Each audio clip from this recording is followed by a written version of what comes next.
As some of you guys know, I'm not very happy with this recent update and things that have been changed, and I am sure that many players are not very happy at all. It's Legends here back with another video, and today I want to talk about 6 things in CPM2 that make zero sense to me. This video is not to spread negativity about the game, nor to discourage players from continuing to play. I'm more so making this video out of frustration because we so desperately need a change to this game that has so much potential. The things I will be talking about will start from the most practical to the most petty and of personal opinion. Feel free to also comment what changes you think need to be made in a future update for CPM2. The first thing that I don't understand is why they have the Bumper Delete, Lamborghini, and R8 in the game at the drag racing events, yet players are not allowed to use or drive them publicly. They could have easily solved this with some communication by making a public statement or post. If they plan to add them back in the future, then fine, we would understand them trying to keep it a secret.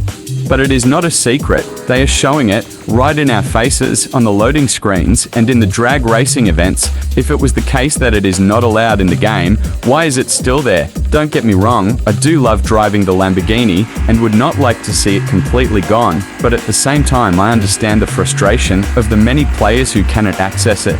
They should make a post or some announcement explaining why they can't be driven by players, or if they have something cooking up for the future. Either way, it would be good to know. The next thing that makes no sense to me is the 6x6 Mercedes G63. When you enter dyno, all wheels are spinning, so that is good, but when you enter the gearbox setting, it says 4-wheel drive, so they added a unique vehicle, but did not add the unique transmission for this said vehicle, and it doesn't end there. The next issue I have is that they decided to lower the tire pressure, but take a look at this. The vehicle that is supposed to hold more tire pressure than the average car has the lesser amount as the maximum limit. I really don't understand how they let these types of things happen. Why does this 6-wheel SUV have a lower limit than normal cars? Moving on to the next issue, the prices of certain cars. We know players already complain about the usage of coins. We have already gotten past that stage. Now, the issue I have is how some cars are costing more coins than cars that have a better value on them. I guess they wanted to give us a free sale for Christmas or something. For example, a BMW M4 costing more than a CLK GTR. I just don't get that part.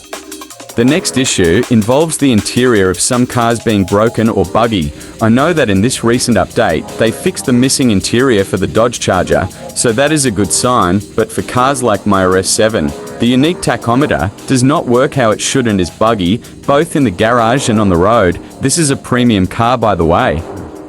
The next problem I have is the caster setting in suspension. Increasing this is supposed to give more self-steering abilities to drift cars, making them transition more smoothly and can even hold a drift without you having to counter-steer.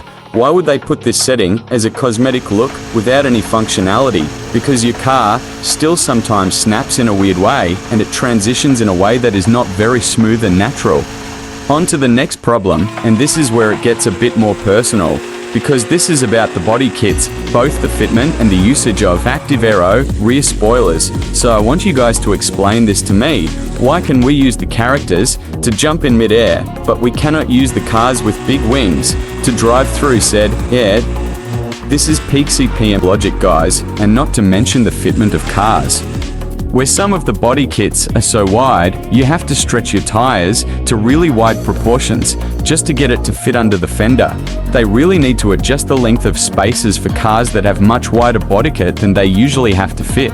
Those were just the 6 few things that I wanted to rant about. Since I'm upset about the changes this time around, let me know what you guys think about this down below. And as always, thanks for watching and see you in the next one.